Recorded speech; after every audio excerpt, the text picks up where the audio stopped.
নমস্কার, তপন কিচেন থেকে চলে এসেছি মা অন্নপূর্ণা পূজা প্যান্ডেল প্রদর্শন করার জন্য। একটি ছোট্ট ব্লগের মাধ্যমে পুরোটা দেখবেন। চলুন, চলে এসেছি আমরা একটি পার্কে। এই পার্কে ভেতর দিয়ে প্রবেশ করব। এটা লেক কালীবাড়ির অপোজিটেই, রাস্তার ওপারে। এখানে যে ভদ্রলোকের নামে পার্ক, তার মূর্তি এখানে প্রতিস্থাপন করা হয়েছে। দেখুন কত সুন্দরভাবে সাজানো হয়েছে।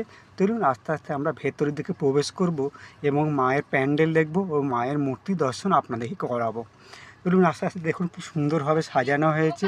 এই দেখুন দূর থেকে দেখা যাচ্ছে। তারপরে দেখুন কত সুন্দর প্যান্ডেল। আস্তে আস্তে আমরা ভেতর দিকে প্রবেশ করব এবং দেখাবো আপনাদের নন্দী মহারাজ এখানে বিরাজমান আছে এবং তার সামনে শিবলিঙ্গ মন্দির একটি প্রতিষ্ঠা করা হয়েছে। পুরো দেখুন নন্দী মহারাজকে এবং আরও দেখুন কি সুন্দর শিবলিঙ্গ মহারাজকে। এইবারে হচ্ছে আস্তে আস্তে আমরা পুরোটাকে ঘুরে চলে যাব প্যান্ডেলের কাছে, গিয়ে দেখব কত সুন্দর মায়ের মূর্তিটি করা হয়েছে। পুরোটা পার্ক আপনাদের দেখিয়ে দিচ্ছি কত সুন্দরভাবে সাজানো হয়েছে। চলুন আস্তে আস্তে আমরা প্যান্ডেলের দিকে এগিয়ে যাই। সকালবেলা বেরিয়েছিলাম, তাই আপনাদেরকে দর্শন করালাম। প্যান্ডেলে বিশেষ ভিড় নেই, এখন পূজা হয়ে গিয়েছিল এবং আবার পুজোর আয়োজন চলছে, এই জন্য ফাঁকা ফাঁকা রয়েছে। চলুন আস্তে আস্তে ভিতরে প্রবেশ করি এবং আপনাদেরকে মা অন্নপূর্ণা মন্দিরটি দর্শন করাই। ভীষণ সুন্দর ঠাকুর করেছে, আপনারা দর্শন করুন। ভীষণ আকারে বৃহৎ এবং মায়ের মূর্তি খুব উজ্জ্বল, ভীষণ ভালো লাগছে। আপনাদের পুরোটা দেখাই এবং আপনারা দর্শন করুন এবং মায়ের কাছে মঙ্গল কামনা করুন এবং মা আপনাদেরকে আশীর্বাদ করে আপনাদের দুর্দশা দূর করুক এই যুদ্ধকালীন পরিস্থিতিতে। দেখুন পুরো প্যান্ডেলটা কত সুন্দরভাবে সাজানো হয়েছে, রাতে আলোতে আরও সুন্দর লাগতো, তো ভালোই লাগছে।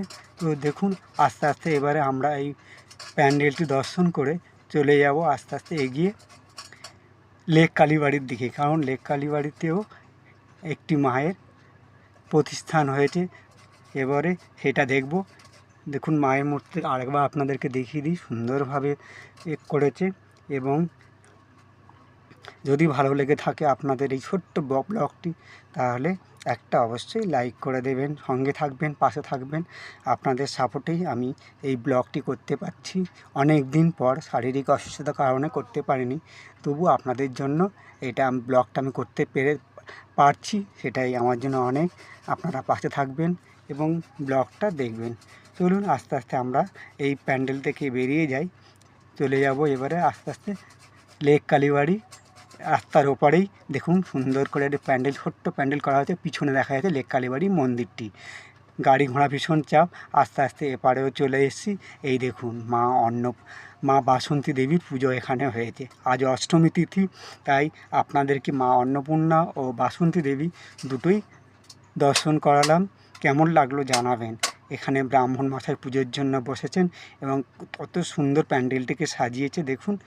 এখান থেকে আমরা আস্তে আস্তে বেরিয়ে যাব, পাশেই মা লেক কালীবাড়ি দর্শনে।